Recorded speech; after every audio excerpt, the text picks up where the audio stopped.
అండి, నమస్తే. Welcome back to our channel useful tips and kitchen tips by Kalyani.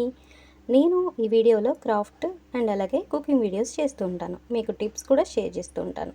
So వీడియోలోకి వెళ్ళిపోతే ఈరోజు నేను ఏం కర్రీ చేస్తున్నానో గెస్ చేయండి.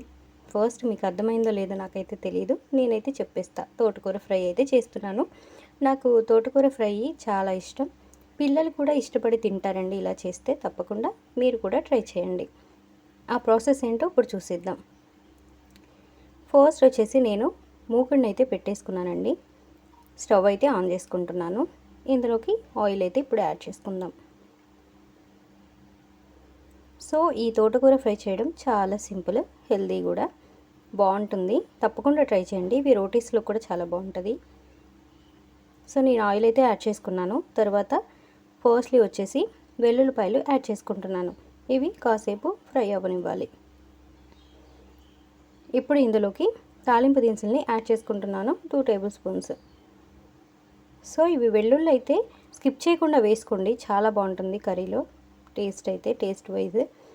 సో ఇప్పుడు ఎండుమిర్చి కూడా యాడ్ చేసుకొని ఒకసారి ఫ్రై చేసుకుందాం. తర్వాత కర్రీ లీవ్స్, ఇవన్నీ కూడా మంచిగా కర్రీకి టేస్ట్ని ఇస్తాయి అన్నమాట. ఇప్పుడు ఆనియన్స్ కూడా వేసుకున్నానండి. ఆనియన్స్ కూడా దూరగా ఫ్రై అవ్వాలి. సో ఆనియన్స్ని ఒకసారి ఫ్రై చేసుకుందాం. గోల్డెన్ బ్రౌన్ కలర్ వచ్చేంత వరకు ఇలా ఫ్రై చేసుకోవాలండి. ఇప్పుడు ఇందులోకి పసుపుని అలాగే కొంచెం సాల్ట్ని కూడా యాడ్ చేసుకుందాం. పసుపు 1 టీ స్పూను, అలాగే సాల్ట్ వచ్చేసి 2 టేబుల్ స్పూన్స్ అయితే వేసుకున్నానండి. మరి ఒకసారి కలుపుకుందాం. ఇందులోకి ఇప్పుడు టమాటాలని కూడా యాడ్ చేసుకుందామండి.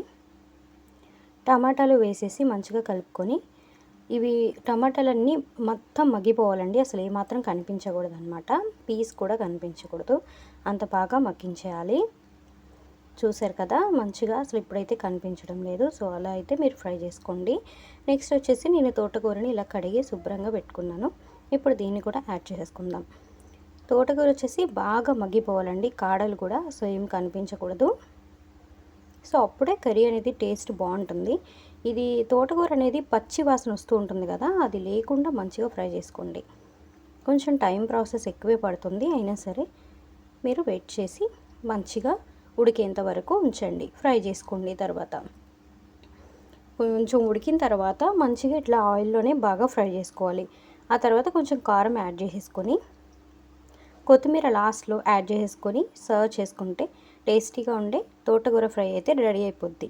మీ అందరికీ ఖచ్చితంగా నచ్చుతుందండి, మీరు తప్పకుండా ట్రై చేయండి.